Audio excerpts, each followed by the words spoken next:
On the morning of October 17, 1967, 200 American soldiers from the 2nd Battalion, 28th Infantry Regiment, walked into the jungle northwest of Saigon. They were looking for a fight with the Viet Cong. They were confident they would win that fight. They had superior firepower, air support on call, artillery backing them up. They were American infantry, trained and equipped for jungle warfare. Within 20 minutes of making contact, over 60 of those soldiers would be dead. The battalion commander would be killed.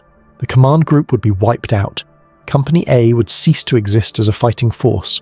The survivors would spend hours fighting for their lives in close-range combat so violent, so chaotic, that men could not tell friend from enemy in the thick jungle vegetation. This is the story of the Battle of Ong Thanh, one of the worst single-day disasters for an American battalion in the entire Vietnam War. It is a story of command failure, of warnings ignored, of soldiers paying with their lives for decisions made by officers under pressure to be aggressive.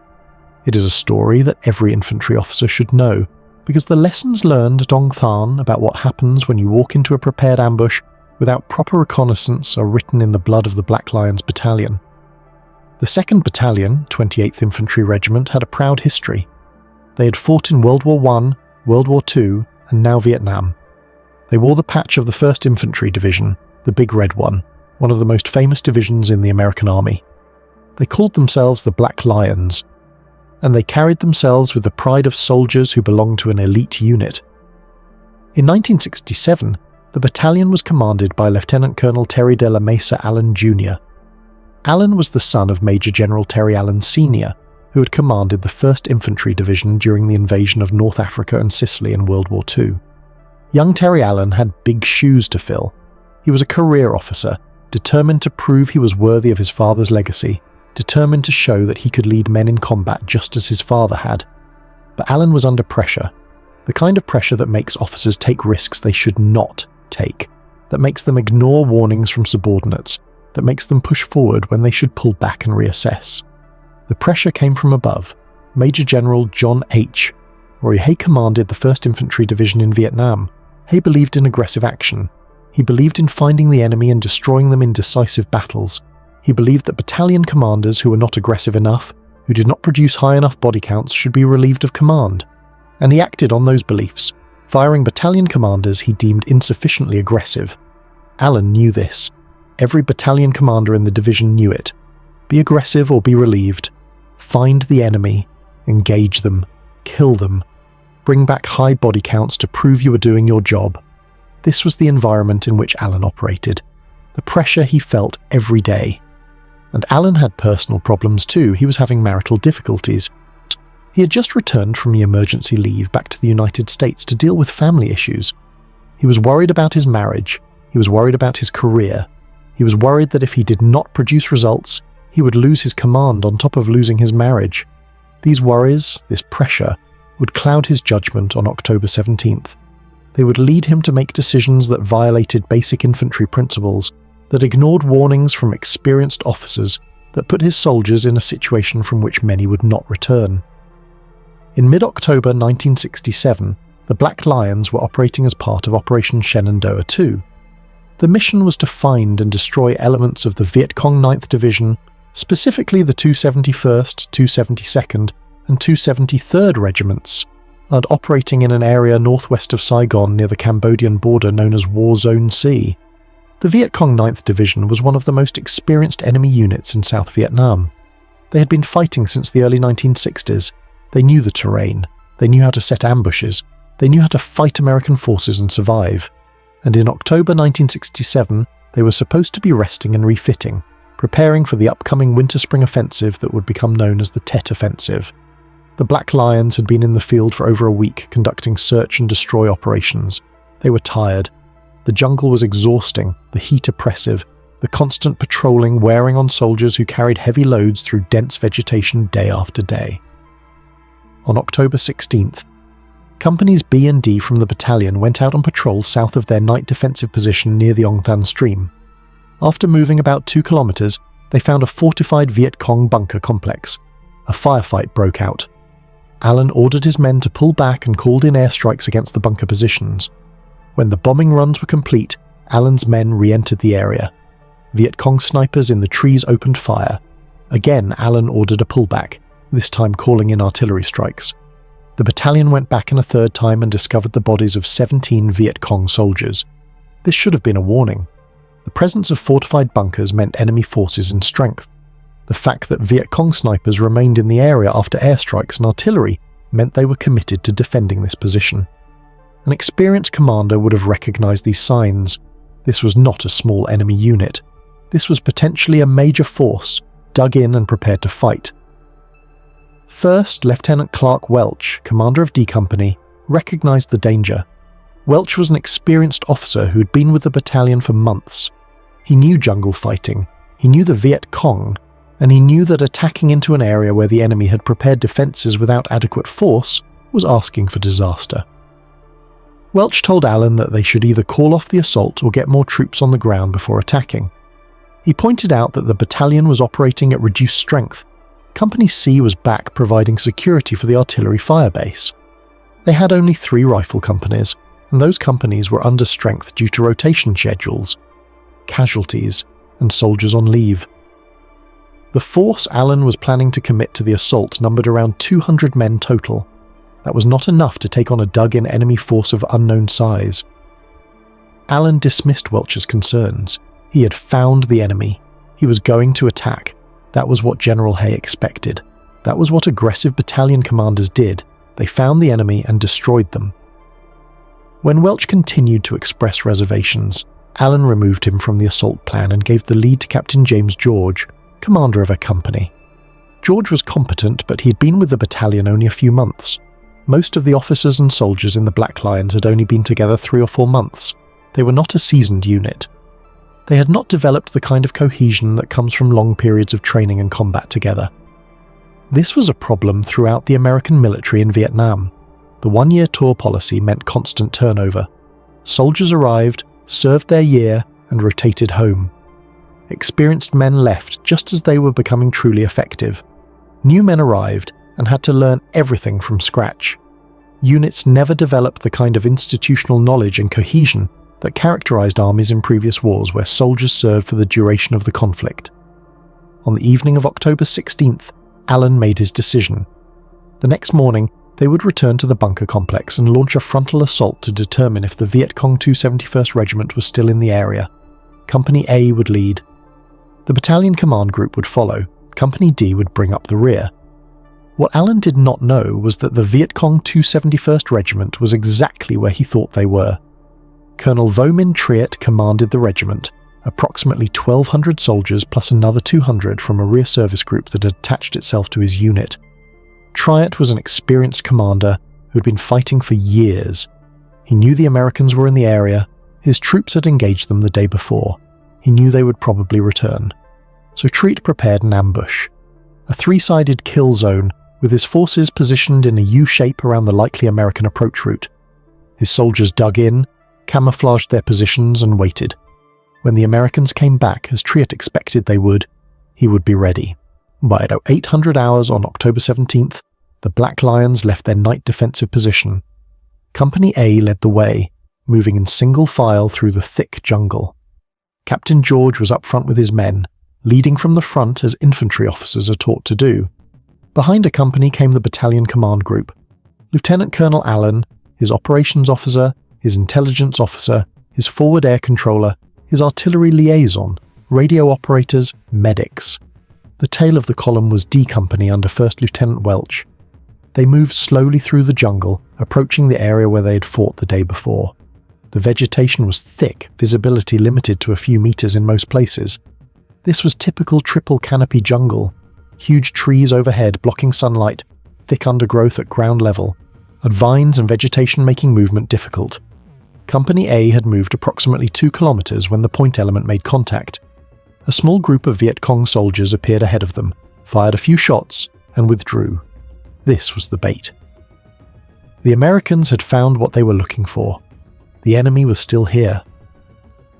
Captain George reported contact to Allen and prepared to pursue. Allen ordered him forward. The battalion would close with the enemy and destroy them. This was what they had come for. Company A moved forward and walked straight into hell. At approximately 09:30 hours, the jungle exploded. The Viet Cong opened fire from 3 sides simultaneously with everything they had. 1,400 enemy soldiers firing AK-47 rifles, machine guns, rocket-propelled grenades, and mortars at 200 Americans caught in a kill zone with no cover and no warning. The volume of fire was unimaginable. Thousands of rounds per minute pouring into the American column from positions the Viet Cong had prepared overnight. Trees splintered and fell. Leaves and branches cascaded down like deadly rain. The sound was a continuous roar, so loud that shouted commands could not be heard over the gunfire. Men screamed, but their voices were lost in the chaos. The Viet Cong had positioned themselves perfectly. They occupied elevated positions on both sides of the American line of march, creating a deadly crossfire. Soldiers who dove for cover on one side exposed themselves to fire from the other. There was nowhere to hide. The jungle floor offered nothing but thin vegetation that provided concealment but no protection from bullets. Men went down immediately, hit by multiple rounds from multiple directions. The point element of Company A, the soldiers in the lead who first walked into the kill zone, was shredded in seconds. Soldiers behind them dove for cover but found none. They returned fire blindly into the thick vegetation, unable to see their targets, firing at muzzle flashes and the sound of enemy weapons. Rocket-propelled grenades streaked through the jungle, exploding against trees, sending shrapnel in all directions. Mortars began falling, walking up and down the American column with terrifying accuracy. The Viet Cong had pre-registered their mortar fire during the night, and knowing exactly where the shells would land when Americans walked into the kill zone. Captain George was killed in the first minute of the ambush. His radio operator was killed. His platoon leaders were killed. Within 5 minutes, every officer in Company A was dead or wounded. The company command structure simply ceased to exist. The Viet Cong employed a tactic they called hugging the enemy. They moved in close, within meters of the American positions, making it impossible for the Americans to call in artillery or airstrikes without hitting their own troops. This close-range fighting was terrifying, chaotic, and brutal. Men fired at muzzle flashes in the thick vegetation, often unable to see who they were shooting at, unable to tell if they were hitting enemy soldiers or their own men positioned on the other side of the kill zone. Yet Lieutenant Colonel Allen tried to take control of the situation. He moved forward toward Company A, trying to understand what was happening, trying to organize a response. His command group moved with him: staff officers, radio operators, forward observers. These men were not riflemen. They were headquarters personnel, carrying radios and maps, not expecting to be in direct combat. The Viet Cong concentrated fire on the command group. They could identify the headquarters element by the number of radio antennas, by the officers clustered together trying to coordinate. They knew that killing the command group would decapitate the American force, leaving the rifle companies leaderless and unable to coordinate. Within 15 minutes of the ambush being sprung, Lieutenant Colonel Allen was hit. He went down, mortally wounded. The operations officer was killed. The forward air controller was killed. Sergeant Major Francis Dowling, the battalion's senior non-commissioned officer, was killed. Radio operators were killed. The entire command group was destroyed. With Allen dead and the command group wiped out, there was no one coordinating the battalion's response. Company A had effectively ceased to exist, with almost every man killed or wounded. Company D was taking fire from multiple directions and could not move forward to support Company A. The battalion had fragmented into isolated groups of soldiers, fighting for their lives with no overall leadership. First Lieutenant Welch, despite being wounded, took command. This was the same officer who had warned Allen not to conduct the assault without more troops. Now he was trying to save what was left of the battalion. He organised Company D into a defensive perimeter, called in artillery support, and tried to establish contact with the surviving elements of Company A. The artillery fire helped, but it also hurt. Shells landing in the thick jungle could not be precisely targeted. Some rounds fell on American positions, adding to the casualties, but the artillery did force the Viet Cong to pull back slightly, giving the Americans breathing room to organise. Company B, which had been left back at the night defensive position for security, received orders to move up and reinforce the engaged units. Captain Jim Cassick led his company through the jungle toward the sound of gunfire. This was a terrifying movement to contact. They knew their battalion had been ambushed. They knew casualties were heavy from the frantic radio calls they could hear. They were moving toward an enemy force that had just destroyed 2 companies, and they did not know what they would find when they got there. Cassock split his force, leaving part of the company to secure the night defensive position and the artillery firebase, while leading approximately 45 men forward as a relief force. They moved as quickly as possible through the jungle, but speed was relative in the thick vegetation.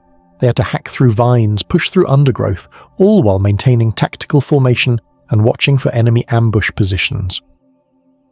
As they approached the battle area, they began taking fire themselves. Viet Cong soldiers who had been positioned on the flanks of the main ambush engaged the relief force, trying to prevent them from reaching the survivors. Cassock's men fought through these positions, returning fire, using grenades to clear enemy bunkers, pushing forward despite casualties. The sound of the battle guided them. The continuous crack of rifle fire, the thump of mortars, the explosions of grenades, all created an auditory beacon in the jungle. But as they got closer, they also heard other sounds. Wounded men crying for medics, officers trying to shout orders over the gunfire, the distinctive pop of flares being fired to mark positions for helicopter pilots. Cassock's company fought their way through Viet Cong positions, taking casualties but pushing forward with grim determination. They reached the survivors around noon, approximately 4 hours after the ambush had been sprung. What they found was carnage beyond anything they had imagined. Bodies everywhere, wounded men calling for medics, their voices weak from blood loss and shock. Soldiers in shock themselves, sitting against trees with 1,000-yard stares, unable to process what had just happened. Equipment scattered across the jungle floor, rifles, radios, medical kits, ammunition, all the gear that soldiers carry into combat, now lying among the dead and wounded. The smell was overwhelming. Blood, gunpowder, burning vegetation from white phosphorus grenades, human waste from soldiers whose bowels had released in death. Flies were already gathering, drawn to the blood and the bodies. The heat intensified everything. The jungle humidity trapping smells close to the ground. Cassock's men tried to establish a defensive perimeter while simultaneously treating casualties and preparing for possible renewed attack. They did not know if the Viet Cong would return, if this was just a pause in the fighting, or if the enemy had withdrawn for good. They had to prepare for the worst while dealing with the catastrophe around them. First Lieutenant Welch, wounded but still functioning, tried to organise the survivors. He established a command post, consolidated reports from the few remaining officers and non-commissioned officers, coordinated with the artillery firebase for supporting fire, and directed the casualty evacuation. This was leadership under the most difficult circumstances imaginable. A junior officer wounded taking command of a shattered battalion, trying to save whoever could be saved while maintaining security against an enemy who had just demonstrated their ability to destroy American forces. The battalion as a fighting unit was finished. Even after the relief force arrived, even after the wounded were evacuated, the survivors numbered fewer than 50 combat-effective soldiers. Company A had been virtually annihilated. The command group was gone. Company D had taken heavy casualties.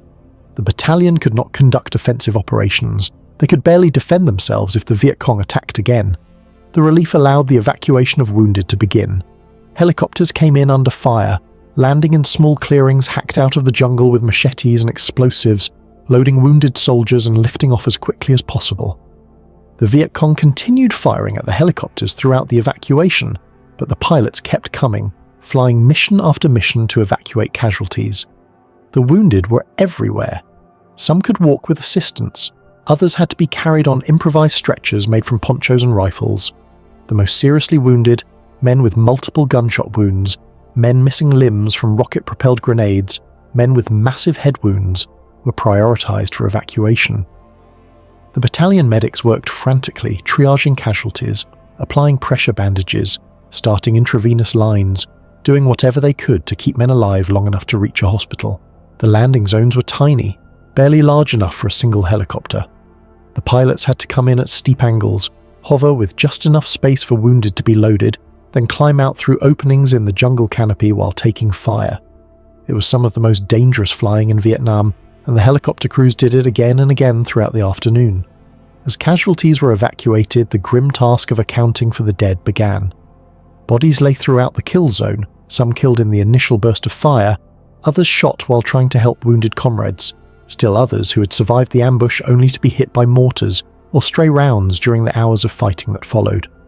The battalion personnel officer tried to compile lists of dead and wounded, but in the chaos it was impossible to get accurate information. His radio operators were dead.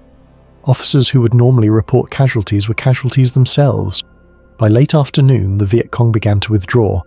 They had accomplished their objective more completely than they had probably expected. They had not just ambushed an American unit, they had destroyed it. They had killed the battalion commander and his entire staff.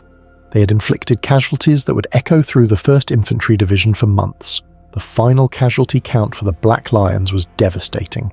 64 men killed in action, 75 wounded, 2 missing.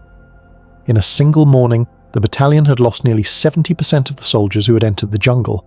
Company A had been virtually annihilated with only a handful of survivors. The command group was gone.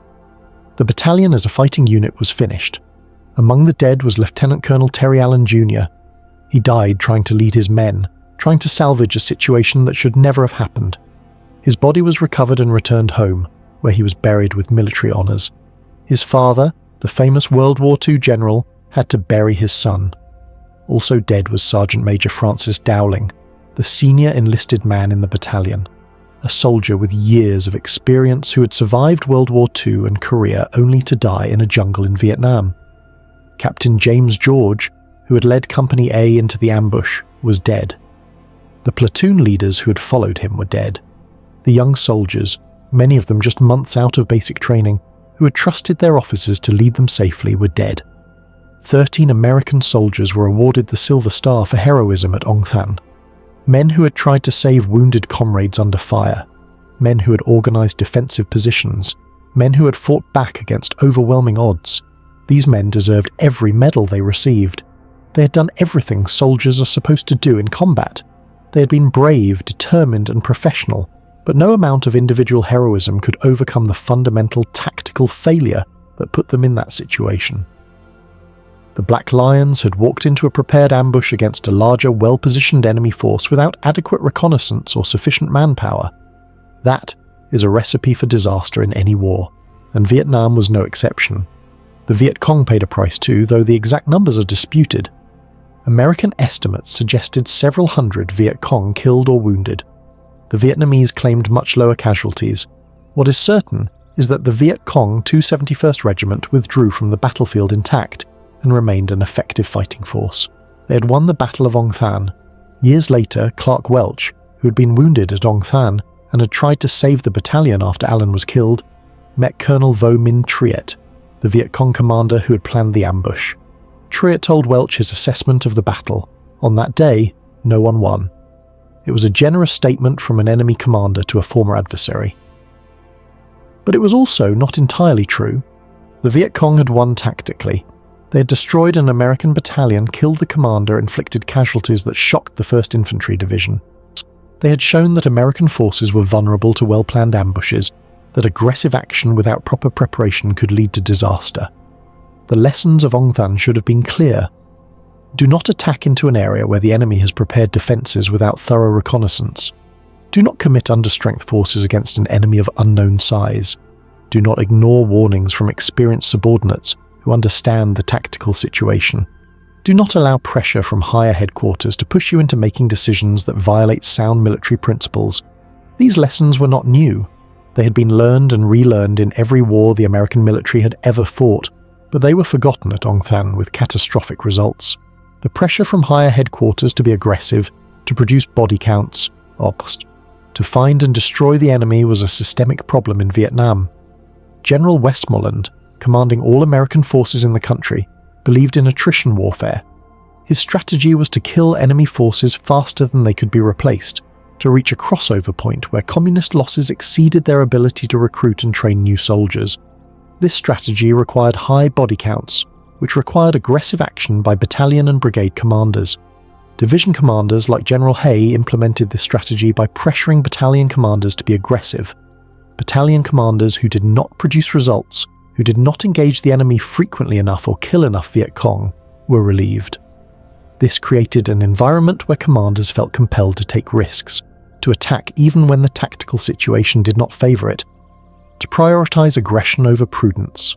Lieutenant Colonel Allen was a victim of this system as much as his soldiers were. He was under intense pressure to perform. He had personal problems that added to his stress. He made bad decisions that cost the lives of 64 men, but those decisions were influenced by a command climate that rewarded aggression and punished caution. This does not excuse the decisions. Alan was the battalion commander. He was responsible for his soldiers. He ignored warnings from subordinates who saw the danger. He attacked with insufficient force against an enemy that had demonstrated they were prepared to fight.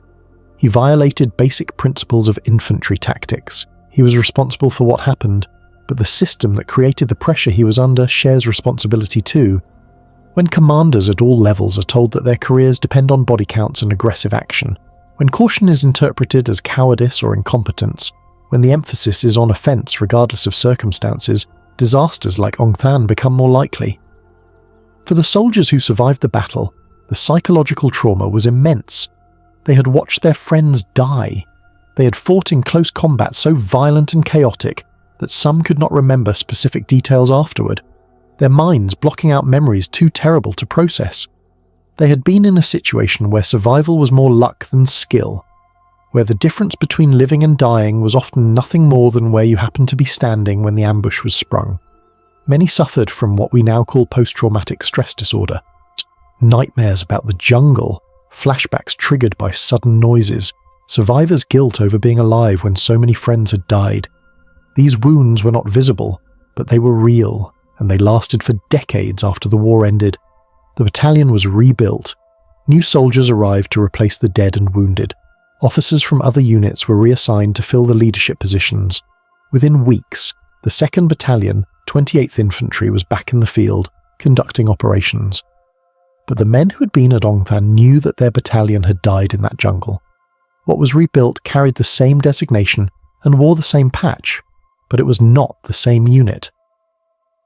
For American veterans who served as infantry officers or senior non-commissioned officers in Vietnam, the story of Ong Thanh is a cautionary tale. It is a reminder of what happens when commanders make decisions based on pressure rather than tactical reality. It is a reminder that warnings from experienced subordinates should be taken seriously. It is a reminder that aggressive action is not always the right action, that sometimes pulling back, gathering more intelligence, and attacking with adequate force is the professional thing to do, even if it means being called cautious or slow. The fact that Alan's father was a famous general adds a tragic dimension to the story. Terry Allen Jr. was trying to live up to his father's legacy, trying to prove he could lead men in combat with the same skill and courage his father had shown in World War II.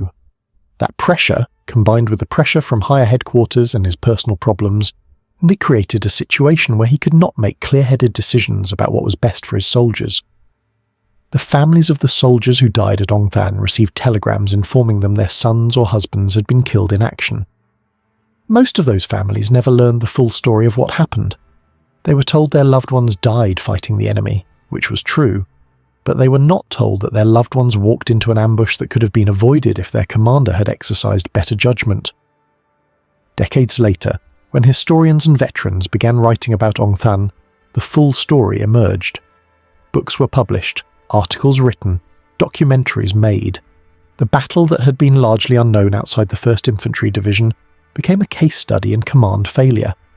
Military academies used it to teach future officers about the dangers of command pressure and the importance of sound tactical decision-making. Brigadier General James Shelton, who had been the operations officer at division headquarters during the battle, wrote a book titled The Beast Was Out There. Shelton pulled no punches in describing what went wrong. He detailed the mistakes, the ignored warnings, the command climate that contributed to the disaster. He also honoured the courage of the young officers and soldiers who fought and died at Ong Thanh, men who deserved better from their leadership. David Marinis, a Pulitzer Prize-winning journalist, wrote They Marched into Sunlight, a comprehensive history that placed Ong Thanh in the context of 1967 America, a nation increasingly divided over the war. Marinis spent years researching, interviewing survivors from both sides, visiting the battlefield, trying to understand how and why the disaster occurred. These accounts ensured that Ong Thanh would not be forgotten, that the lessons learned would be available to future generations of military officers, that the soldiers who died would be remembered not just as casualties, but as individuals with names and stories. The Battle of Ong Thanh was not the largest battle of the Vietnam War, It was not the longest or the bloodiest in terms of total casualties across all units involved, but it was one of the worst single-day disasters for an individual American battalion. 64 dead in a few hours of fighting, a unit effectively destroyed, a command failure that cost lives. For soldiers who served in Vietnam, yes, particularly those who were in the 1st Infantry Division, or who knew soldiers from the Black Lions, Ong Thanh was a name that carried weight. It was a reminder that the enemy could fight, that the jungle was dangerous, that mistakes had consequences. For the families of the dead, Ong Thanh was where their loved ones died, fighting in a war that would end without victory, in a battle that should not have been fought the way it was fought. For military historians and those who study the Vietnam War, Ong Thanh is a case study in how not to conduct infantry operations, a lesson in what happens when command pressure overcomes tactical judgment. The Vietnam Veterans Memorial in Washington, D.C. lists the names of all Americans who died in the war. Among those names are 64 soldiers from the 2nd Battalion and 28th Infantry Regiment who died on October 17, 1967 at Ong Thanh. Each name represents a life cut short, a family that lost a son or husband or father, a soldier who deserved better from the leaders who sent him into that jungle. This is why Ong Thanh matters. Not because it changed the course of the war, it did not. The war continued for 8 more years after Ong Thanh, but because it demonstrates so clearly the consequences of command failure, of pressure overriding judgment, of warnings ignored. Every infantry officer should study Ong Thanh. They should read about Lieutenant Welch warning Allen not to attack without more troops. They should read about Allen dismissing that warning and attacking anyway. They should read about the ambush, the casualties, the destruction of the battalion. And they should ask themselves, would I have made better decisions? Would I have listened to my subordinates? Would I have had the courage to tell my superior that the mission should be delayed or cancelled because the tactical situation was not favourable? These are hard questions. They are uncomfortable questions. But they are necessary questions if we're to learn from the mistakes of the past and avoid repeating them in future conflicts. The soldiers of the Black Lions who died at Ong Thanh were brave men who did their duty as they understood it. They followed their officers into that jungle. They fought when the ambush was sprung. They tried to save their wounded comrades. They did everything soldiers are supposed to do. They deserved better from their commanders. They deserved reconnaissance that would have revealed the enemy ambush. They deserved adequate force to take on a prepared enemy position. They deserved officers who would listen to warnings and make decisions based on sound tactics rather than career pressure. 57 years after the Battle of Ong Thanh, the lessons remain relevant. Infantry tactics have changed. Technology has advanced, but the fundamental principles of leadership, of tactical judgment, of listening to subordinates, of not allowing external pressure to override military common sense, these principles are timeless. The Black Lions who died at Ong Thanh paid for their commanders' mistakes. That is the tragedy. That is why this battle, among all the battles fought in Vietnam, deserves to be remembered and studied. Because if we do not learn from their sacrifice, if we do not understand what went wrong and why, then their deaths mean nothing. They walked into a death trap. They did not have to. With better decisions, with proper reconnaissance, with adequate force, with commanders who listened to warnings, many of those 64 men might have survived. That is the lesson of Ong Thanh. That is why it matters. That is why their story must be told.